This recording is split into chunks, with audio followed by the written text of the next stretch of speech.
Hey everybody, Aaron here, and today is the last Classic Week review, and it's of Speed Racer. Now, real fast, this review's going to be kind of short because all the Classic Week things I still have on my phone, and I'm actually going to delete them eventually, but they're taking up a lot of space. I didn't actually think about how much space it would take up, but anyways, Speed Racer.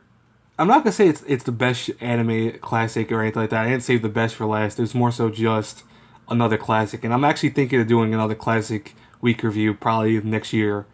But this is a classic because this was the first racing anime out there.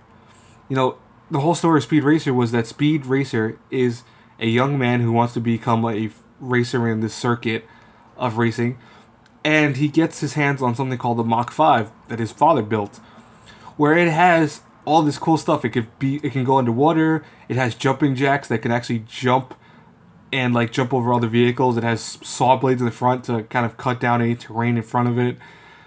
It has a lot of cool stuff. One of the perks about that is the steering wheel always used to be shown with all the different buttons you can shoot out, all the different gadgets that would come out of the vehicle.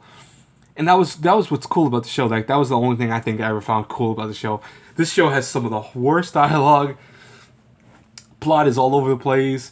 At times, it's almost jokingly bad. I mean, this is an old show. This is probably the most classic on the show besides the first review I did, which was Voltron. This is right there. I mean, the same time period as Voltron. And I'll tell you though, but it's still something that you have to appreciate because this was something groundbreaking back then. This was something that changed an industry, and it deserves that title because it's still cool. The racing effects aren't anything like Initial D nowadays, but it still looks cool. It still looks cool. It's something that if you can appreciate classic anime, you'll be able to appreciate this. If I had to review it A through F, I have to give it a solid B. It's, to me at least, even from based on the classic kind of concept.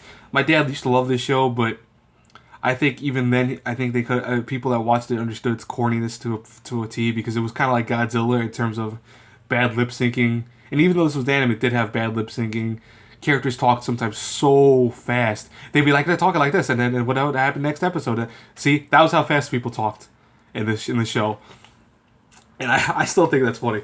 But anyways, I hope you guys enjoyed Classic Week. It's more so I plan on doing another week of it, probably another in 2016. I'll do one then.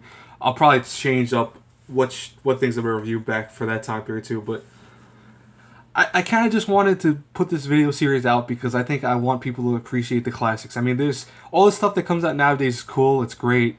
I enjoy it fully, but it's something that I think you need to understand where your stuff came from, where anime came from, the good and bad. And I said that last video, so I'm not going to reiterate myself, but it's just that it's something I want people to understand. I want people to just show some love to the older stuff. And even if you don't watch it, just know about it. Know, hey, this is where this came from, etc., etc.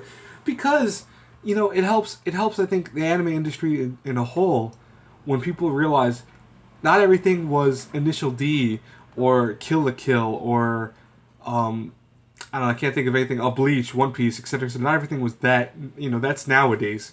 Back then we had Gigantor, Voltron, etc., etc. And that's not even during my time period. That's during my dad and mom's time period. But that's the stuff that I was shown, in terms of anime. That's the stuff I started growing up with. And I watched my first anime was Guyver, which was a crazy anime to be my first, but then I was then shown all this stuff from the old days like Gigantor and Voltron and etc., etc. So I can appreciate the old stuff too and understand where we came from. But anyways, guys, that's it for this review. Again, I'll have the new content back out tomorrow. It'll be all the modern stuff and all the stuff that I actually going to start off with one of my least favorite anime of all time, but I still want to show that anyways. I want you guys to see what I think is the least favorite anime. But anyways, guys, I hope you enjoyed this review. As always, like, comment, subscribe. It really helps my channel out. And until we paths cross again in the next review, have a good one, everyone. Bye.